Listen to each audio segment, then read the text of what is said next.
Today on Tea Menu Diet Cook Show, we're going to learn how to make a very sumptuous bitter leaf soup.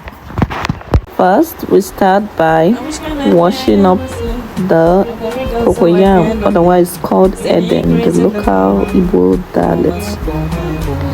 Then we also add in some bitter leaf into it to save the gas. So now I'll prepare some snail that will be added to the meat for use. See my fire burning bright, waiting days I do.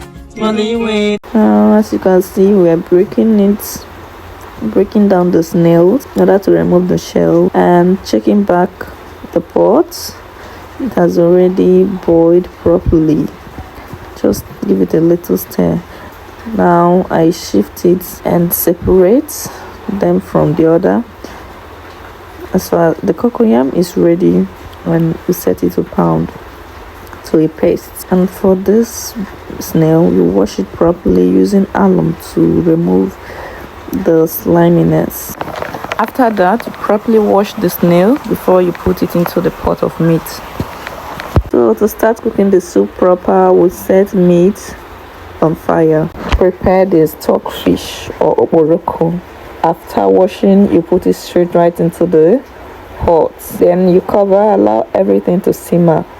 Now that the cocoyam or ede has been properly grounded to paste and the pot is already simmering, feel free to put in the ede now so that it can start to melt. Meanwhile, this meat has boiled for some time. Actually, I boiled it yesterday, and then today I'm cooking the food. Okay, so make sure that your meat is like 80% done before you start putting in the paste. Add in some red oil so everything can boil up together, and that is the dry fish which I'm washing with hot water, and I put it in as well.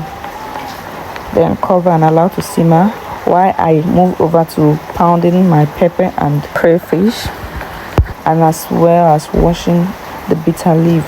Just a quick wash to remove the last bitterness from it, and it's done. Now feel free to put it into the pot as well as the pepper mix, and it boils up together. Another leaf that I'll be using is this very aromatic and flavorful Uziza leaf. I shred it into bits and keep aside. Now I have some dry prawns which I will wash and put into the pot as well, and I stir. So the bitter leaf has boiled for some time and it is smooth to an extent. Now you can add this flavorful leaf.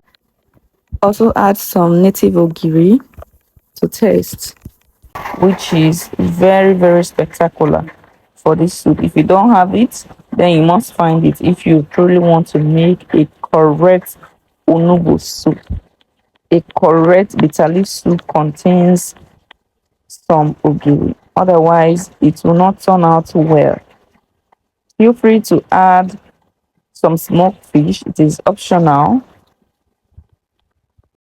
After deboning, wash properly and put into the pot. Lastly, you can taste for salt, and that is it for the soup. We are totally done. As you stir, you gently stir to avoid breakage. Don't forget to taste for salt. So before we move over to the second phase, give this video a thumbs up, please. Here we're about to set to make the poundo. Yes, yam pounding. The yam is already boiled. Put into the mortar and pestle and start to pound. And as you pound, when it gets to a certain stage, you have to dip the pestle into some hot water to give it a good texture. At this point, I want to advise you, my lovely viewer, share this video to that person you truly love. Please write in the comment, let us know what you feel about the video and if you will trying it out. Our food is all ready, so you get ready to serve. If you haven't subscribed, what are you waiting for? Here is our Obenge thick soup. It is serving and highly deserving of all the accolades, all the award. No wonder it is called Ofe Onugbu. Ofe Onugbu for a reason, guys. And just like that, it is all ready, guys. We dish out and serve. Enjoy a very lovely bitter leaf soup or Ofe Onugbu. Until next time, see you. Bye.